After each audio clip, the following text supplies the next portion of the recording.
Brad, is he back there? Is Shawne back there? He is. Here he is. Shawne, how you doing? What's up, Shawne? What's up, fellas? How are you doing? Where are you tuning in from? LA? No, I'm in Vegas. You're in Vegas. Yeah. Okay. You ever come back to Maryland often, back to the roots? 4 or 5 times a year. I just had my 21st annual winter coat drive at the University of Maryland that I come back for every year. But I'll go to one game and I'll go back. Well, my family is still there in Maryland and DC, so I ain't got no choice. If I don't, my family will kill me. So I gotta, I always gotta come back to the crib. I feel you on that. Right now, my parents, I'm in Maryland right now, and my parents keep telling me if I leave Maryland, I better be back. So I can relate. You mind just opening that up with it? You decided to stay local in college, and then correct me if I'm wrong here. You really came on the scene your junior year. I think your freshman year you were pretty solid, and you came in under the fridge, right? Yeah, the fridge.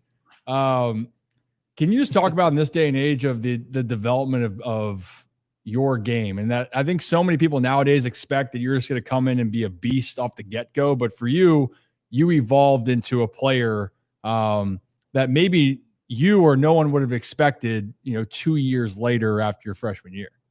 Yeah, well, what happened to me in my case, I would think I was a 3 or 4 star recruit or something like that coming out of high school. I won what they call All Met. I don't know if you remember All Met. So it was number 1 player coming out of DC, Maryland, Virginia.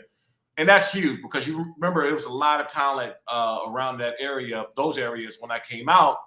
And so, to win that award, being number 1. So I was highly talented coming out of high school. Now, what happened in college is I played off the ball my entire life. I've never played DN. I never rushed the passer. I didn't. They said just one day, hey, playing outside linebacker, we want you to rush the passer. I'm like, okay, how do I do that?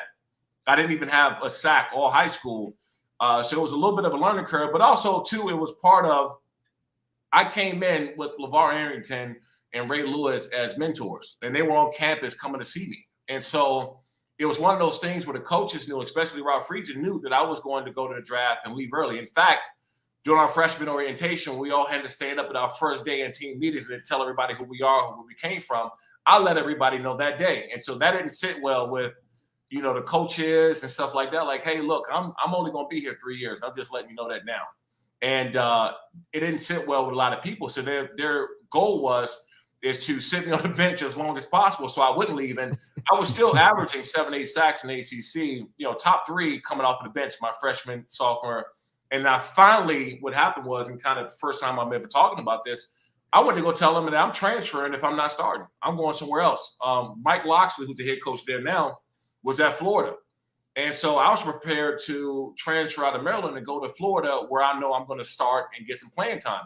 Because to be, top 3, top 4 in the ACC every year coming off the bench wasn't sitting well with me. So finally, when I started my junior year, I had a big breakout year. People started noticing me around the country more. But it was, everybody knew, my teammates, coaches, everybody knew that I was a 3-year guy. And that's kind of was the gift and the curse of me in general. Yeah, well, hey, that leads me to the next part of this, because nowadays you think of the NIL and transfer portal and all of this. Some people, it's the best thing for them. It can lead to the next best opportunity. Some people, though, are chasing it just for the money. But in your case, you just wanted the opportunity to play. Do you have any stance on how it's kind of evolving right now in college football?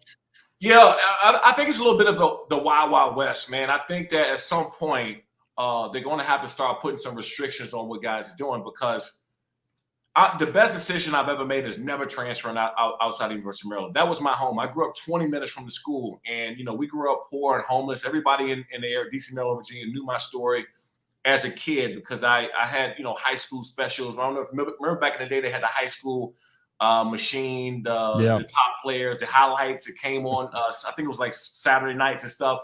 And so I had this hype and stuff coming out, and I never wanted to leave Maryland. I actually verbally committed my junior year when I was at Frederick Douglass High School up in Marlboro, Maryland. So I didn't take a visit. I didn't go anywhere. And honestly, man, that was the best decision I made. And I can't imagine if one day somebody offered me a couple of bucks, I go to Miami, I go to Florida, go to Alabama or Florida State or something like that, and it's the same thing happen. You see some of these guys in the transfer portal don't even play or don't even get picked up or whatever the case is. And so I understand that, the student athletes, they want to transfer because of whatever reason, money, playing time, team, coaches, whatever it is. I understand the opportunity to transfer.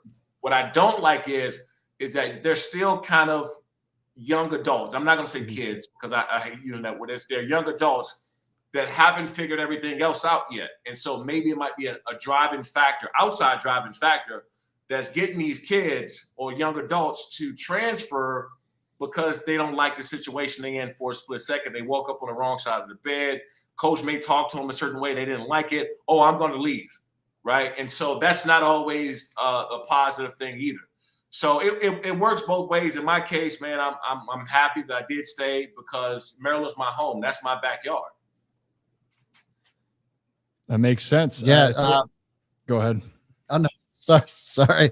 Shawne, listen, man, I really appreciate you coming on the show. Super pumped to have you here. And I don't know if you caught the tail end of what we were speaking of in last night's game with the Chiefs and just the officiating and everything. And I would say it doesn't feel like you're too far removed from the NFL, but so much has changed in even that short period of time with officiating. What are your thoughts on that as far as how things have evolved?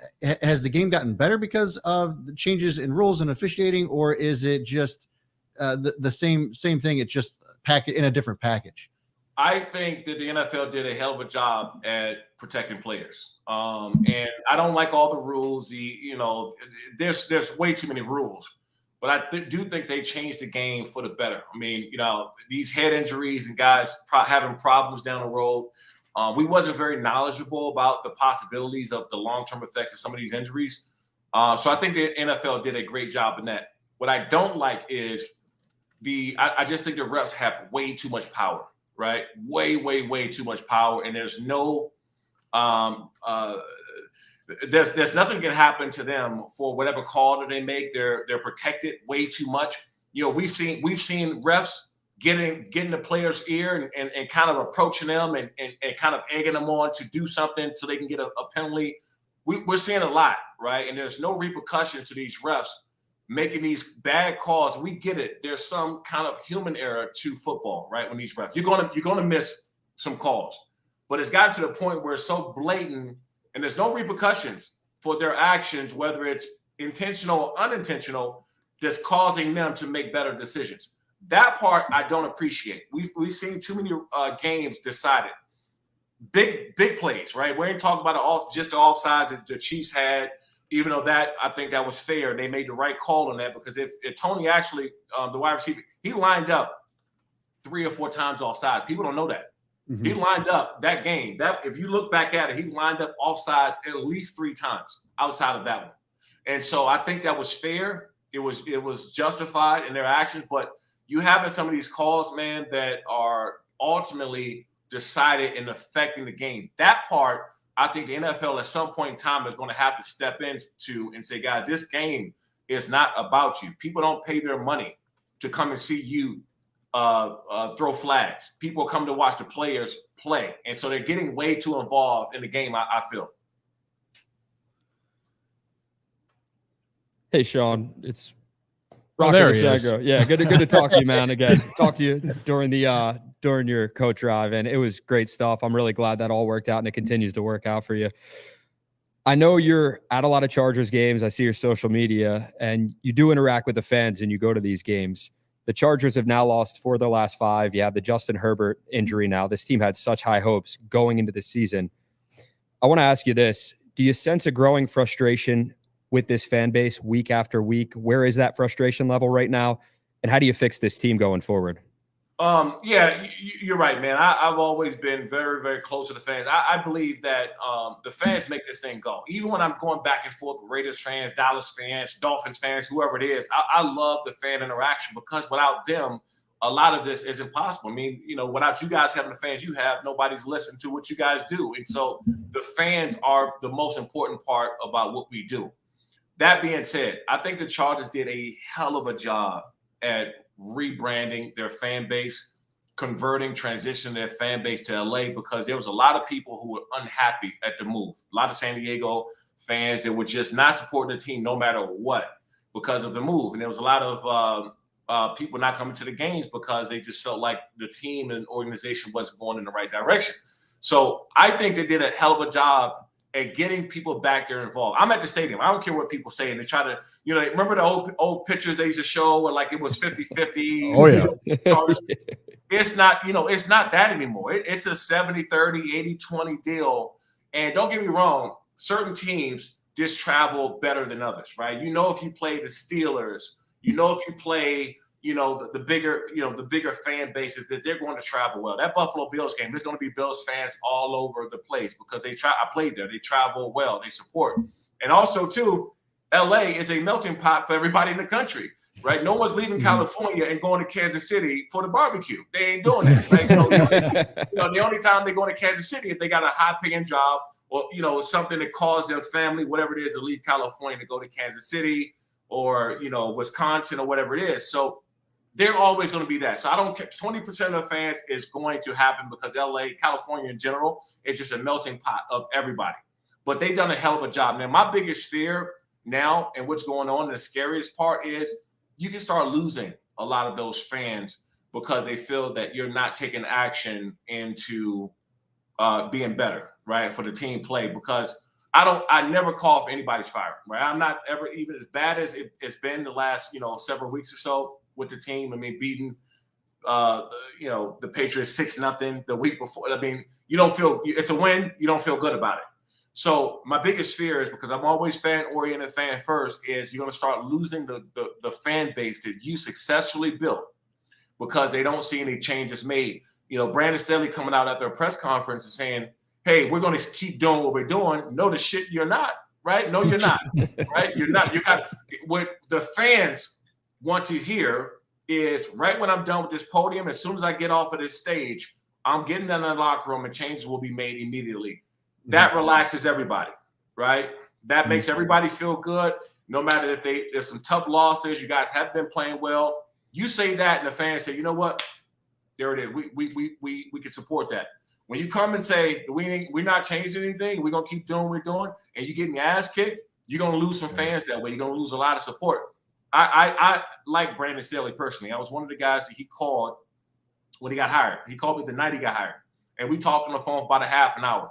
He said all the right things. He was very inspiring. He was like dead on, and everything he wanted to do was very data driven. All the things that you're supposed to say. And I actually see why the Chargers hired him. Like, he does and says all the right things. He's a good leader. But the problem is in the NFL is that if you don't produce, and that's from front office all the way down to coaching staff, training staff, equipment staff, if you're not getting it right, they will look to move on from you. And so if they did move on from Brandon Staley, which they look like they possibly could here shortly, I understand, because that performance goes from top to bottom. Shawne, no, that's completely understandable with Staley. His seat continues to get hotter, it feels like, as the season goes on. You did say something about no one wants to leave California for Kansas City barbecue. I know a guy that would want to leave California for Alabama barbecue. That's Phillip Rivers, your former teammate. I saw you ran into him at one of the games. I just want to get your funniest Phillip Rivers story, because you see the mic'd up moments, you see all the trash talks, and he seems like one of the best trash talkers of all time, but he does it in a way where he really doesn't curse, right? What's your best Phillip Rivers story as far as the trash talk goes? So when I was at University of Maryland, back when we were in the ACC, and obviously we played NC State. So, by the way, Phillip never beat us his whole entire career. On the record. Yeah, I just want to make sure we're clear on that. But, so we watch film, right? We watch film on film. With the film that we watch, we don't get the broadcast copy. We watch the silent, 3-4 different angles. So all you see is Phillip on the film, just his head. You just see him every single play. He's saying something to somebody. And so I just grew a hate for this dude. Like, man, I cannot wait to see him. I'm going to knock this dude out, right? I just grew this hateful feel because I'm like, he talked every time. You see him smacking guys in the head, smacking guys in the butt after he gets hit. I'm like, this dude really pisses me off, right? It was one of those things where I couldn't stand him. And then his last game of his career, we beat them down at NC State. It was a play at the end of the game. I didn't sack him, but I had a hurry and I hit him in the back of the end zone. I mean, I popped him good, right? I'm laying on him, I'm pushing up and getting off of him. And so as I'm pushing up and I'm walking away, he grabs my ankle. Uh-oh. And twists it, right? Because I started it. I'm not gonna lie, I started it. I pushed off of him and I talked some trash to him. And so instead of him backing down, just letting it go, he grabbed my ankle. And I turned around. I was shocked. I said, "This dude got to be a lunatic, right? He's trying he has to be crazy." So I turned around, and there's this very cool picture. I think I reposted the other day on Twitter, where we're face to face, and he came up and he was ready for smoke. He was ready for a full-on fight. Wow. And in my head, I said, I went from hating this guy to the ultimate respect. And I was like, man, I like this dude, right? I like this dude a lot. And so anyway, after the game, and I get drafted by them. So I'm thinking like, oh, so we gonna go to blows or something, right? At some point in the locker room, I know we had 3 years of just hating each other, And I met him, I was around him. Dude, I tell you couldn't be around a better person, a better player. And this dude was the ultimate competitor that you ever seen. People think because we're seeing now the clips with him being mic'd up, we all love it now, right? Because it's just like Phil. You look to hear from Phil. First of all, no cursing. Him, kind of going at guys and whatever it is. And so people think that happened on the field. Dude, during the week, right? Just say we got Seattle, we got the Seahawks, and they will have Walter Jones at tackle. I'm around. I got this during the season, right? So nobody lift weights hard during the season. We're not lifting the heavy weights. I only got the 100-pound dumbbells. I'm just getting my reps in, getting a little something in, trying to just stay with it during the season. He goes by all the time. He'll tap me and say, those 100 pounds, they ain't gonna do nothing against Walter Jones, right? So this trash talk and this competitive spirit with him, it never stopped, dude. I'm talking about dominoes, card games. We used to have these freestyle Fridays, and Phil because he used to listen to everything that we did, right? So Phil, if he heard whatever the hottest commercial radio track was, or a song on the radio, Phil could start rapping the lyrics, right? And so you don't supposed to say and do stuff around kids because they pick up everything you do. Oh yeah, That's Phil. If he's so observant. He's so observant that if you do something around, he's watching every single your movements. Phil can walk like me. He could do my walk like better than anybody else I've seen because he observes, he watches every single thing you do. And I think that for him, that's what made him great, man. Such a competitor, and he will look for ways to pick at you. I'll give you another prime example. Remember the thing with Yannick, right? Yep. When Yannick hit him. Yep. That's one of the greatest trash talk videos of all time. Right? He got a 90-yard touchdown. 90-yard. And so when Yannick came up there and said, hey, don't scream. And by the way, Yannick said, that's my little bro. That's Maryland guy. He's a Turk. Yep. And so when he's screaming, and Yannick came back to him and said, hey, don't yell in my ear. And Phillip changed his voice. And he said, I will yell in your ear. I will. If you hear him. And so if you know Phil, right?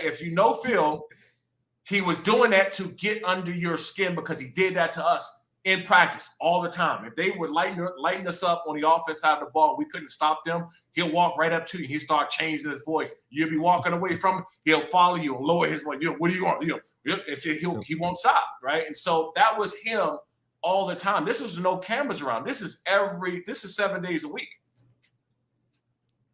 I love that. That's awesome. That's incredible. Yeah. Shawne, thanks for joining us. Zach Bollinger. I think one of these guys gave me crap for it, but when I heard that you were joining the show, the first thing that popped in my head was the Mohawk in Madden, and it was just absolutely iconic. What made you, one, go to the Mohawk, and then you kind of just went away from it? Was there a reason, or just weren't feeling the Mohawk anymore? Well, it was a couple of things. So I always looked at my, like, you know how, okay, so Leonardo DiCaprio, right? He's not walking around talking like the Great Gatsby all the time, right? Mm-hmm. He's not, he's not in character for a time. So for me, those 60 minutes, those 40 minutes, those 4 quarters, I get a chance to be lights out. Mm-hmm. And so Lawrence Taylor was my favorite player growing up, and not just because his physical ability, but from the standpoint of somebody just literally putting fear in another grown man. And I was like, I love that. That was what drew me, kind of drew me to Lawrence Taylor. And so, he got this nickname I've had since I was 16 years old with Lights Out. And I was, a young guy. I was one of the youngest on the team. I was 20 years old, one of the youngest ever when I got drafted. Mm-hmm.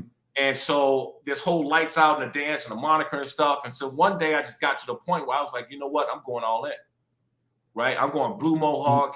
I'm going, I'm tatted up. I'm trying to rip people's heads off. And so for 4 quarters, I'm lights out.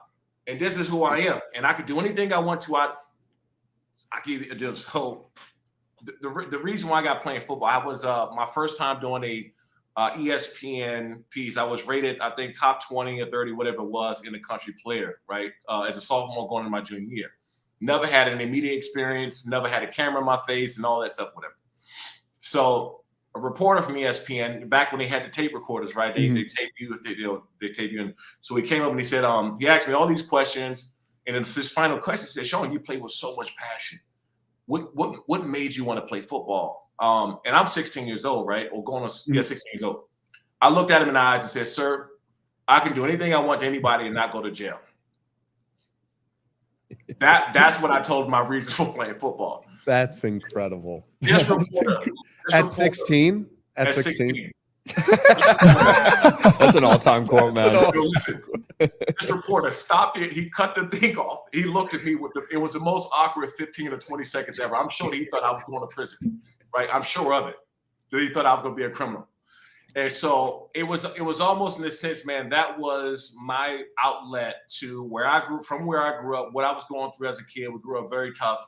And it's a very tough environment. And it was my outlet for those couple hours to let loose on anybody that came across my path. So that's what I was meaning to say. But I told this reporter, I said, hey, look, man, I can do anything I want to anybody and not go to jail. Big smile on my face, right? So happy about it. I thought I said something great.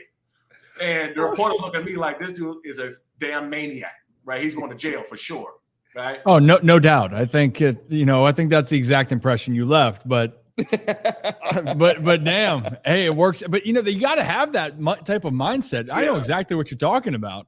Just came out a little differently. It came out different. I had no media experience. It came out totally wrong. And I look back on it when I finally started doing more and more interviews, and I look back and I can't believe I said that shit, right? Like, why would I say that? Yeah, but it came from the heart. If I was another 16-year-old on the opposing team and I read that before playing, I'd be like, I do not want to play this guy. No, imagine like what? Finishing up algebra and going to face Shawne Yeah, Merriman. that's. You know what? Thank God that reporter never ran with that. They put that in there. There ain't no college would have. Maryland would have looked at me. No one would have looked at me. Probably would have had you rushing the passer a lot sooner. Yeah, but I would have been doing it in a white jacket. They would have had a white jacket on me while I did it. So, anyway, it was this whole for 4 quarters for 60 minutes, I got a chance to be lights out, and that was when the blue mohawk came, the dance, and my style and play and everything else. So, and then one thing that I think in the NFL, a debate that has been super interesting to me, and I know we talk about this sometimes, is grass versus turf. Do you think, as someone who unfortunately had lower body injuries during his career, do you see a difference? Do you think there's that big of a difference, or is it just it happens, unfortunately? For me, not as much, right? Because I got about 5 hard steps before I get to the quarterback. Now, skill positions, DBs, corner, DBs, wide receivers, anybody who has to run a long period of time, stop on the dime, cut, change direction, I don't think it's that safe. Yeah. Natural grass would be the way to go for them. Now, for me, 5 steps, I'm back there. Quarterback got to throw the ball 3 seconds or less. I ain't got anything to worry about. Also, a little bit faster too on turf, right? A little bit faster on turf than you are on natural grass. But there is a higher risk of injury. So as my position, I wasn't opposed to playing on turf. Yeah. But I can definitely see the skill positions having a problem for them because there's a higher risk for injury for them.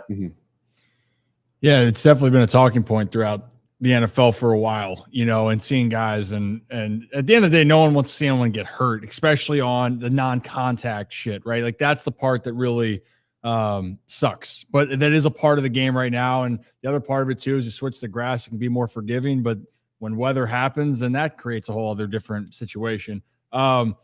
Oh, couple things, because we're based in Baltimore, so obviously going to ask you a couple things Raven related. Were you a baseball fan growing up, by the way, Shawne? You don't have to be. That's okay. Cal Ripken, dude, was my favorite player of all No, time. don't say that. Don't say that. That's my favorite. Dude, I still to this. When I was a kid, I met him.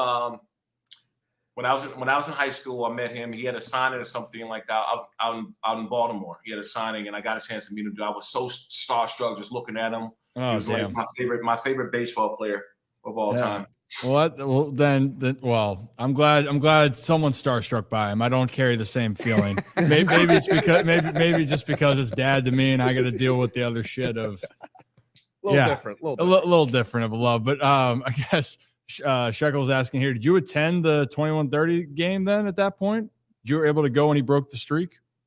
No, I didn't make that one. Actually, my first professional football game was the Ravens in 2000. Mm-hmm. It was a home game. That was my first professional game that I've ever went to. Ever. Yeah, my freshman year in high school. And so we were poor, man. We didn't have shit. Going to a game, that was out the question. We couldn't pay rent. Yeah. And so my high school coaches had asked me, they said, hey, do you want to see a real linebacker play? And I was like, sure. I was watch football, and and they was like, all right, we're gonna go take you to see Ray Lewis. And they gathered some money together. We went to the game. This is in 2000. This is the year they won the Super Bowl, right? Was it 2000 they won the Super Bowl that year? Yes. Yep, that's it. Pretty decent defense. So they didn't have much money either. So they all put some money together, and we went to the Ravens game. We set up about 5 seats lower than the light bulbs, right? Like if a light bulb went out, I could have reached up there and changed it myself. We were way up there, but I was happy. First time I seen a professional game in person, and they had all these stars that came out, right? Jamie Sharper and Goose, and I think Jamal Lewis is on that team. I mean, all these stars that they had, and then finally at the end, the music cut off. The everything got quiet. It was a big pause. And fans got loud, and at the time, I don't know why they're screaming. I'm like up there. I thought the whole team had came out, right? So they got quiet. They got real loud. They started screaming. It was this big pause, and all I heard is, "It's getting hotter," and it came up fireworks and smoke.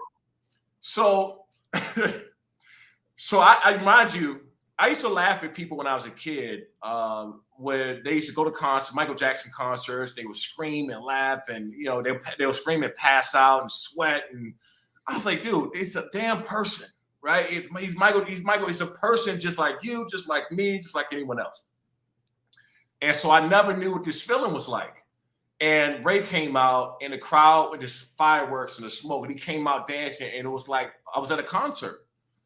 And I felt that faint, that lightheadedness, because something came over me where I didn't realize what was going on, because I'd never seen anything like that before in my life in person. Never been to a concert, never been to a pro game. And I remember this. I said, after he came out and everything calmed back down, I turned to my coaches and I said, I want to do something to make people feel like how I felt when Ray Lewis came out. So when I got drafted by the Chargers, I was always the last one to come out. That's how the lights out dance and all that stuff, man. So yeah, man, I was fortunate to kind of be around there. And Cal Ripken's, I don't care what nobody say, he's gonna be my favorite player, man. That's who I grew up on.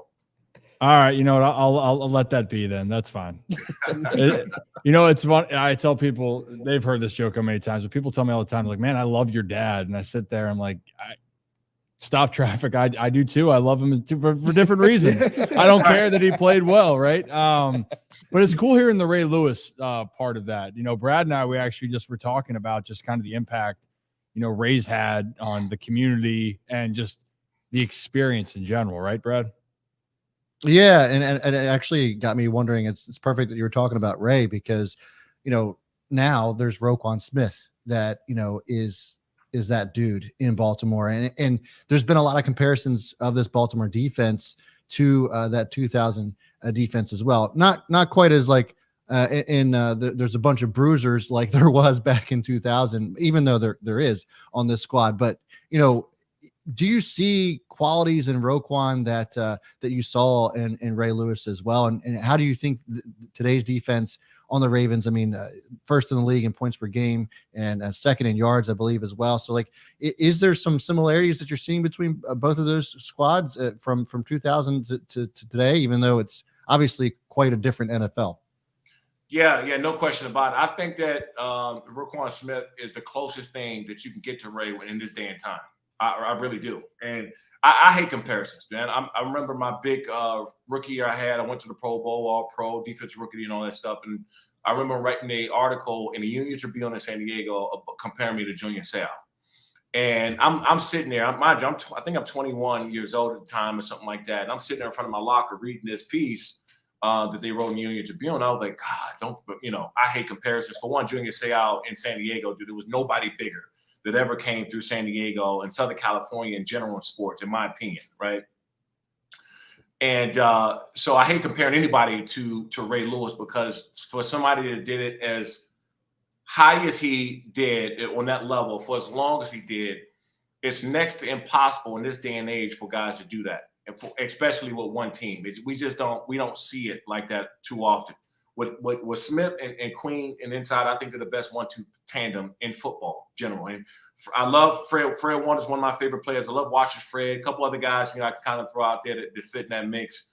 But when you're talking about the tenacity and the physicalness of how they play the game, he's the closest thing to Ray. And so when they brought in Chuck Smith too, also, right? So Chuck Smith was my pass rush coach in the offseason. I used to go see Chuck Smith in Atlanta, and I used to stay for a week plus at a time, and I worked with him for hours, sometimes twice a day when I go see him. So when I saw them bringing him on the staff, I said, you know what?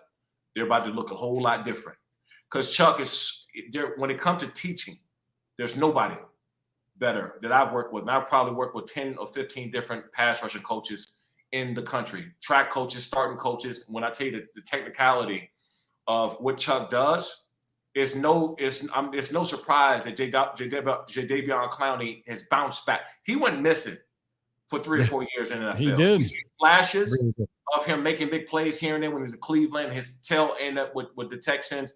We see flashes. We haven't seen him play like this in the last 4 years. And so I'm not surprised. Look what they're doing. Look what they're building out there. Look at their attitudes.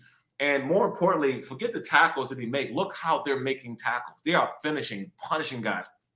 They're the most physical team, in my opinion, in the NFL, in their style of play.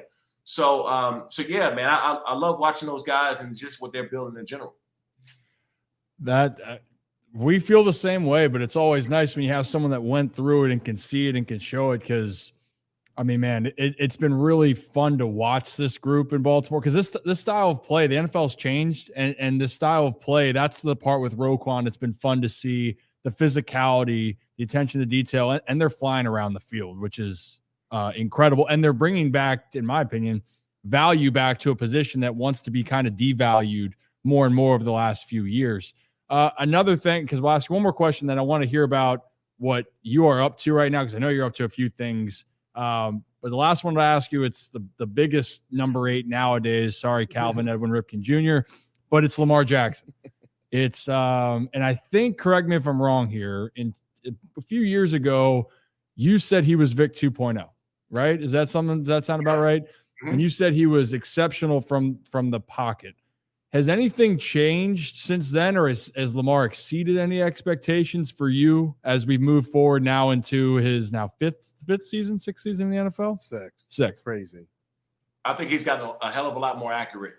And there's nothing forced. He's always had a big arm. He's always had a big arm. He always can throw the ball down the field. What he's doing now is pinpointing passes when he's rolling out the pocket and getting outside and between those tackles.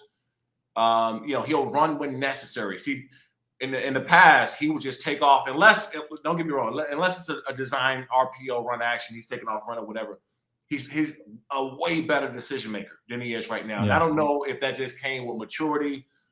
Maybe that's something he focused on because he got so much, hey, I'm a running quarterback. And I don't know what it was, but something happened with him. He's just a much better decision maker. He's much more of a pinpoint accurate passer, especially when he's on a run down and creating stuff with his legs. he used to look to just run when he tucked the ball. He's actually keeping his eyes down the field.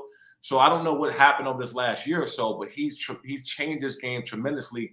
That's why they're having a lot of success. And don't get me wrong, that defense is outstanding. But the way he's placing the ball, and when he threw the ball down the field to Odell Beckham, and I know that Odell made a hell of a catch, readjusting to the ball, getting his eyes back up and finding the ball and finding it. But Lamar Jackson put that ball where nobody else can catch it but him. A couple of years ago, that wouldn't have happened. That just wouldn't have happened. That would have been a pick or incomplete pass. He put that ball where only Odell can catch the football. Great route, found the ball, but only Odell can catch it. That's where I see his game elevating at this point in his career. He's gotten a lot more accurate, and his decision-making skills are way better. So then, quick, do you believe then, last thing then, it sounds like you believe then the Lamar Jackson that's playing right now, this team can win the AFC? If he stays healthy, yeah. If he stays healthy, yeah. It's the biggest thing is staying healthy, right? I feel like everyone, unfortunately, has gotten hurt this year. And that's hence someone got hurt. Joe Flacco came back. That's how it works. But talk to us about your lights out extreme fighting, because I know that's something you've been dialed into, and I want you to explain more about that. Yeah, so I actually started to train a bit myself, man, back when I was playing. So Jake Laser at Fox Sports, and I was training in his gym. I grew up in PG County, Maryland, man. So I had uncles were professional boxers, family around. I used to remember champion boxers used to come in our neighborhoods, be around, in Palmer Park area. You had Sugar Ray's Leonard gym there, Round One in Capitol Heights, bunch of gyms in DC. So I was hanging around the boxing gyms anyway because my family were professional boxers. So I was just kind of around it. Yeah. So I picked it up gradually anyway. But MMA just started coming on the scene after I got drafted by the Chargers on the West Coast. Most of the MMA fighters train in between Vegas and California. I would say 70% of MMA fighters were training in California and Vegas at that point. It wasn't the gyms that are in Texas and Florida and Midwest like they are now. It's more of a global sport. Back then, it was like 70% of the fighters, you were in California. So I started training with Randy Couture, Chuck Liddell, Tito Ortiz. I was around all these guys. They would come to the games, and I would give them tickets to the game. And I'm like, hey, look, I'll hook you up with the tickets, but I'm training with y'all during the off season. So let's lock that in. And I found it to help me a lot in football, right? My hand-eye, I wasn't that great with my hands starting out. I was big, fast, strong, and explosive. Wasn't that great with my hands. I ended up getting a lot better with my hands. So I trained every single off season, and I ended up launching Lights Out in 2019. I worked with Bellator for about a year and a half as an ambassador. I would, work on be with them with venue deals, matchmaking, production. So I got about a year and a half or two with Bellator before I actually launched my own organization. We're at Fubo TV, Fubo Sports now. We just finished our Lights Out Extreme Fight in 12. We had about 3 or 4 weeks ago. We just jumped 90% viewership on Fubo. Yeah, 2 fights before that, we jumped 70%. And so what's cool about it is that we're seeing these jumps because I get the opportunity to do this, right? We're talking football now, obviously, whatever. I can always talk lights out until I'm blue in the face because of what we're doing. I think there's a big intersection, a big, bridge gap in between fan bases as well. I think there's something there too as well. We got a big fight coming up January 6th in Long Beach, California. We'll be live on Fubo TV, Fubo Sports at 6 p.m. Pacific. January 6th, 6 p.m. Pacific. Yeah. We do it. So 9 p.m. on the East Coast. Yep. That's electric. So that's the next fight, and that'll all be on Fubo. Yeah, they'll all be live on Fubo, and then a week later we air on various platforms. Bali's being one of them. It's a big one for us. Samsung Vizio, Amazon Freevee. We're on a bunch of different platforms, but we'll be live on Fubo TV January 6th. Amazing. Well, I'm going to have to dive into that. I will say this. I don't think I could ever pull off being a fighter. No. I had to ask you, what? Yeah, you don't think I could be a fighter? No, you don't have the body type. There's no chance. Someone, man. No shot. Yeah. Sorry. 10,000 subs, me and Ryan. Okay. Well, that's a no-brainer, Shawne. I get picked on all the time. They think because I just retired from playing baseball and I'm more lanky and I'm skinnier, but they don't think I can kick their ass. They should know Hey, better.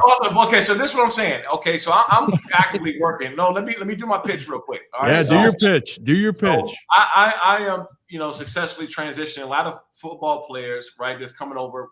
And we're getting the guys that don't have the opportunity. They played 3-4 years in the league, maybe played college ball at Alabama, Florida State. They tried it, maybe played, bounced around a couple years in the league. They're saying, you know what, the hell with this. I'm gonna go whoop some ass, right? So we're actively transitioning those guys. But what I'm seeing now, there's a couple basketball players, there's a couple baseball players that are now getting more and more to the sport. And one thing about us, if you're an athlete in another sport, especially a pro athlete, you're not walking into the cage with 2 left feet, right? Like you're athlete. And our learning curve is a lot faster. We're disciplined. Athletes, especially pro athletes, are the most disciplined people on the planet of Earth, right? From the time we're 10, 11, 12 years old, we're told to be in a meeting, be at film study, be at work, study hall, wherever we're on a time basis, and we know how to work. We know how to, we're not afraid to get coached, right? I remember when I first started doing MMA, I was getting my ass kicked in there, getting taken to the ground by 180-pound wrestlers, right?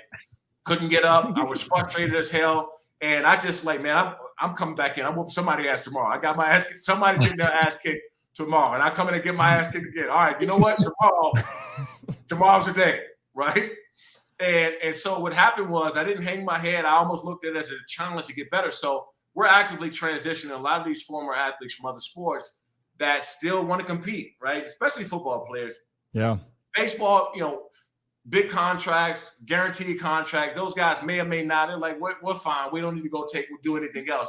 But with football players, like when you're done, you're done. When they come back to that playbook, you are done, right? And you can go have the greatest agent in the world. If a team decide to move on from you, that's it. Mm-hmm. But, it's an honor, privilege to get a chance to play on that level. But you want to move on and compete to something else. So don't be shocked. I can't think of his name off the top of my head as a pitcher that does a lot of boxing and MMA, and I've seen him go. He can actually fight. That there's going to be some guy that's saying, you know what, I'm tired of AAA, right? I'm tired of getting tossed back down. I'm tired of no calls. I'm going to go whip some ass. Those are the people that I want. I want the guys that are tired, pissed off, and want to whip some ass. So I'll get those guys. Shawne, you got 4 of them here. So next time you're in the area, you might have to train all of us MMA wise. Get us in the cage. Yeah. For content reasons, get a little. That's like ain't gonna be good for you. Yeah, that right there don't get your ass whooped. I'm not. There we go. That probably why I need the training. I get where you're going with it. I understand what the mind process now, but you definitely gonna get your ass with that. Yeah. I'm so glad you said that. Someone thank you for putting him in this damn place, Shawne. This is why I need the training. I like to be helpful, man. I like to be helpful. This is why I need the training.